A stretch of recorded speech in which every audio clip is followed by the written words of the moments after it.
Okay, good morning, guys. So we'll start now by solving the problems on the last part of chapter 4. And guys, basically the main objective in these problems is to find FR and to locate it. So how to locate it is basically to find its position, either X or Y, depending on the location on the beam.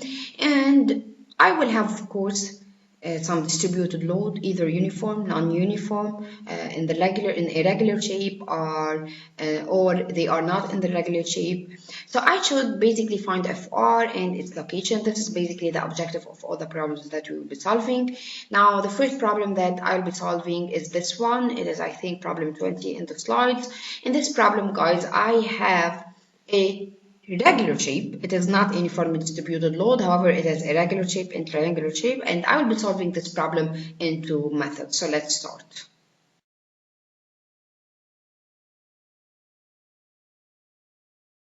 Okay, so now let us start by problem 20.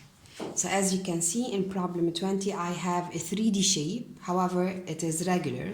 So as you can see, this is an XYZ plane. If I want to see this in XZ plane, this is a straight line of equation 800x, and the base is equal to 9. If I want to see it in Y and Z plane, you can see that Y is going from minus 0.1 to plus 0.1, which is basically the distance 0.2. So now how can I find, first of all, FR? I will start by the geometrical method, since this is a regular shape. So how to find FR? I know that this is a regular shape, this is a triangular shape, and it is repeated 0.2 times. So basically, FR, which is the area under this curve, will be 0.2 times the area of that triangular shape. Now the area of this triangular shape is equal to the height times the base over 2. Now what is this h here, or the height? This is the height h. This is the base, it is 9 and over 2. How can I find this h? This h basically is omega when x is equal to 9. And since I know that the equation of omega is 800x, so h will be 800 times 9, which is basically 7200.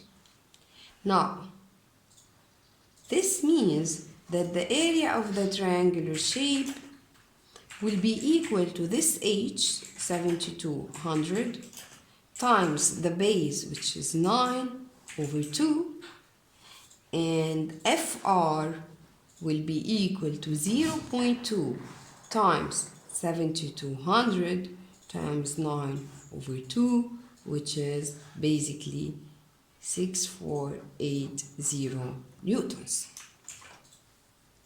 The second part is to find x bar.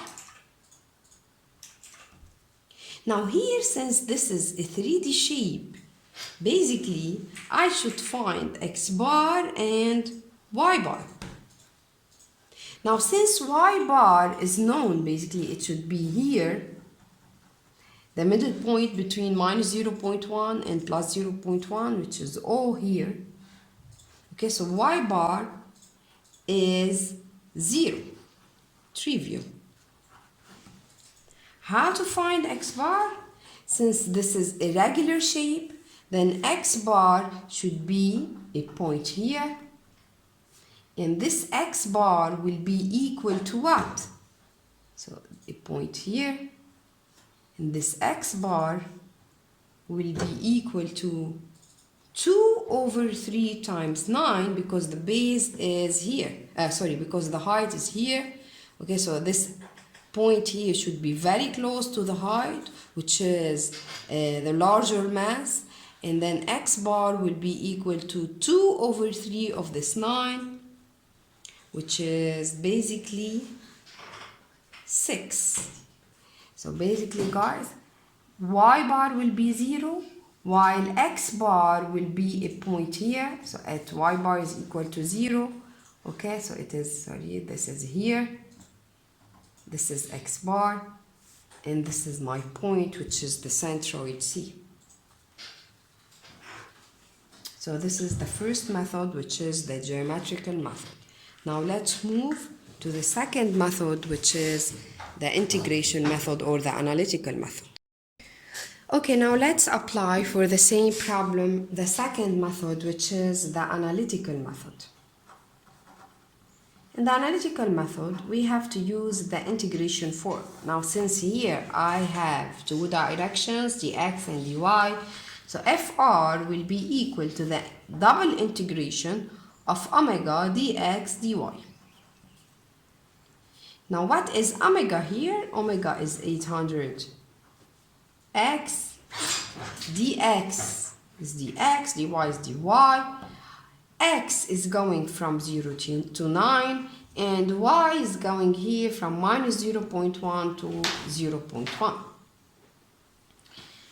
Which means that fr here is equal, if I want to do first dy, so here dy, the integration of dy between minus 0.1 and 0.1 is basically y between minus 0.1 and 0.1 times the integration of 800x, which is 800 x squared over 2 between 0 and 9. Okay, so fr is equal y of 0.1 minus 0.1 times 800 times 9 squared over 2. So you can see that this is 0.2, and this is basically 800 times 9 over 2 times 9, which is the area of the triangular shape, because in fact this is the height, this is the base over 2, which will give me the same answer, which is 600 for 18 Newton. Now, using the analytical method, how can I find x bar? So I know that x bar is equal to the integration of x omega dx over fr, which is basically x omega is 800 x squared dx over fr, which is 600 for 80. And this will give me 800 x3 over 3 between 0 and 9 over 6 for 80, which is basically 800 93 over 3 minus 03 over 3 over 6 4 8 0, and this will give you the same answer, 6. So this is the second method of problem 20.